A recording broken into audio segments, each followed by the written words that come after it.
Children, in today's class, I shall start with question number 14 of exercise 2.2.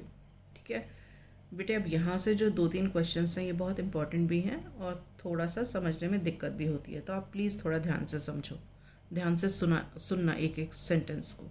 देखो, Lakshmi is a cashier in the bank. ठीक है, Lakshmi cashier है bank में। She has currency notes of denomination 100, 50 and ₹10।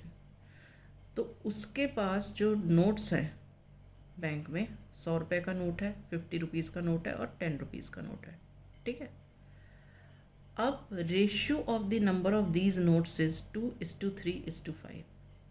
मतलब number of notes की ratio 2:3:5 है। ठीक है, तो ये 2 100 के लिए है, 3 50 के लिए है और 5 10 के लिए है। ठीक है, ये 2:3:5 से हम ऐसे समझ सकते हैं कि अगर हमारे पास 2 नोट्स 100 के हैं तो हमारे पास 3 नोट्स 50 के होंगे और हमारे पास 5 नोट्स 10 के होंगे। अगर आपने 4 नोट्स कर दिए 100 के, 4 मतलब इंटू 2,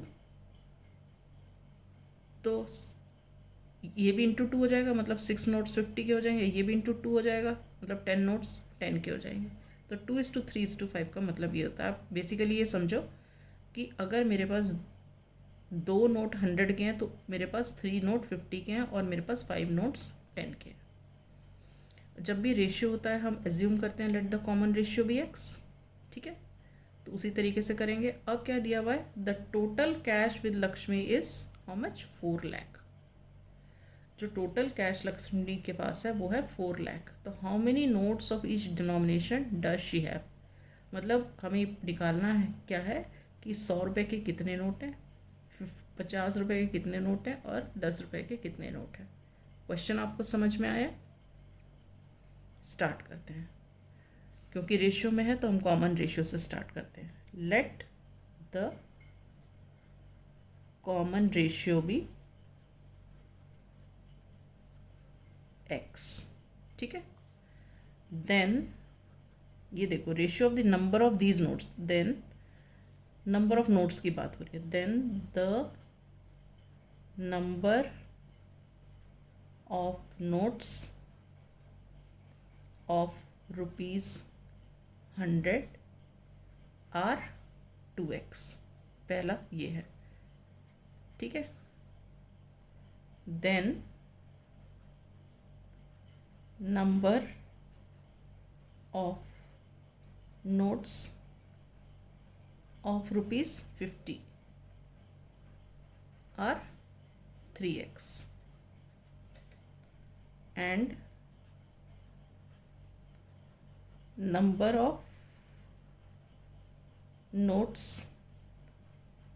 of ₹10 are 5x। ठीक है, and total cash is 4 lakhs। Total cash is 4 lakhs। अब जब टोटल कैश 4 lakhs है तो हमको ये कैसे आएगा, जब हमें पता चलेगा कि 100 रुपीज़ से हमारे पास कितना अमाउंट इकट्ठा हुआ, 50 रुपीज़ से हमें कितना अमाउंट इकट्ठा हुआ और 10 रुपीज़ से हमारे पास कितना अमाउंट इकट्ठा हुआ। ठीक है, तो अब हम यहाँ पे हमारा जो नेक्स्ट स्टेटमेंट होगा वो होगा amount with 2x notes of ₹100 that is equal to. अब ये आपको लग रहा होगा ये पता नहीं मैम ने क्या बोल दिया। अब मैं देखो आपको एक एग्जाम्पल लेके समझाती हूँ।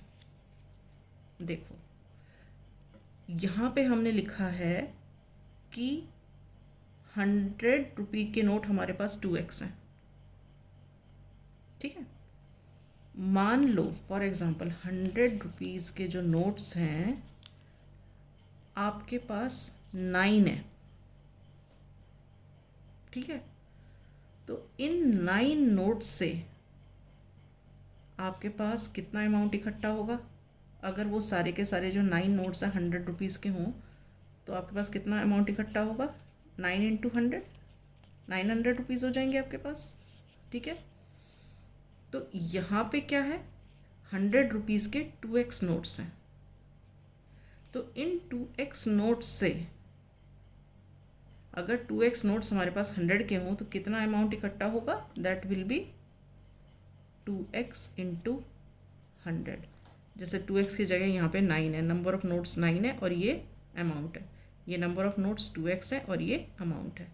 ठीक है, तो ये क्या आ जाएगा, 2 इंटू 100 इज़ 200x। ठीक है, अब उसी तरह यहाँ देखो नीचे, यहाँ पे दिया है number of notes of ₹50 is 3x। Suppose 3x की जगह हमारे पास 50 रुपीज़ के अगर 5 नोट्स होते तो इससे अमाउंट कितना हमारे को मिलता, 5 नोट होते 50 के, 50 50 50 50 करके 5, तो कितना अमाउंट हो जाता है हमारे पास, 5 इंटू 50 दैट इज़ 250। लेकिन यहाँ पे कितना है, 50 रुपीज़ के कितने नोट हैं हमारे पास, 3x नोट्स हैं। तो हम क्या लिखेंगे, amount with 3x notes of ₹50 is equal to 3x into 50 that is 150x। समझ आया। उसी तरह यहाँ देखो, नंबर ऑफ नोट्स ऑफ ₹10, अब तो आपको समझ आ गया होगा, मैं इसे हटा लेती हूँ।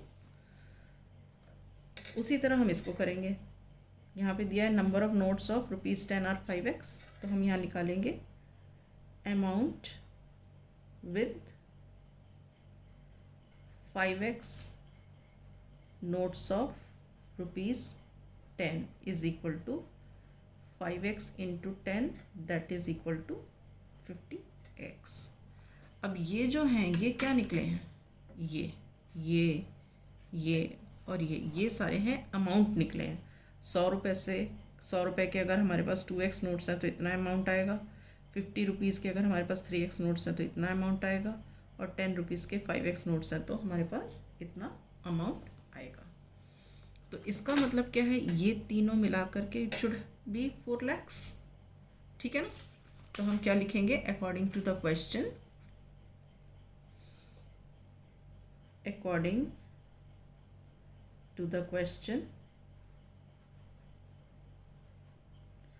200x plus 150x plus 50x, 200x plus 150x plus 50x, this is equal to 4 lakh। ठीक है, अब 200 plus 150 is 350, 350 plus 50 is 400, तो ये आ जाएगा, this implies that 400x is equal to 4 lakh। This implies that x is equal to 4 lakh upon 400, ये divide हो जाएगा, divide करके देखो, ये ज़ीरो कट गए तो 4 1 ज़ा 4 और ये आ जाएगा 1000। ठीक है, तो हमारी x की वैल्यू हो गई 1000। ठीक है, और हमारे पास जो नंबर ऑफ नोट्स थे 100 के वो कितने थे, 2x थे।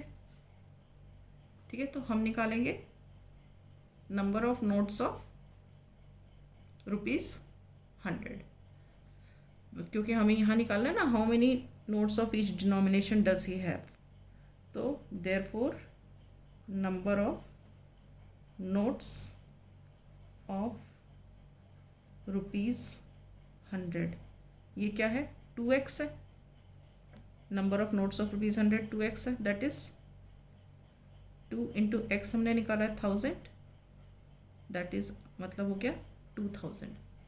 इसका मतलब हमारे पास क्या है, 100 रुपीज़ के कितने नोट हैं हमारे पास, 2000 नोट्स हैं। Then number of notes of ₹50,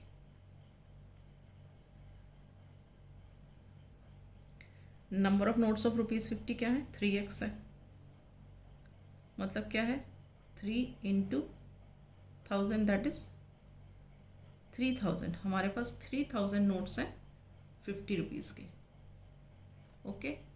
and finally number of notes of ₹10. कितने हैं number of notes of ₹10? 5x. ये क्या हो गया? 5 इंटू 1000 दैट इज़ 5000. तो 100 रुपीज़ के हमारे पास 2000 नोट्स हैं, 50 रुपीज़ के हमारे पास 3000 नोट्स हैं और 10 रुपीज़ के हमारे पास 5000 नोट्स हैं. Is this clear? Right. With this I wind up. In the next class I shall take up the next question.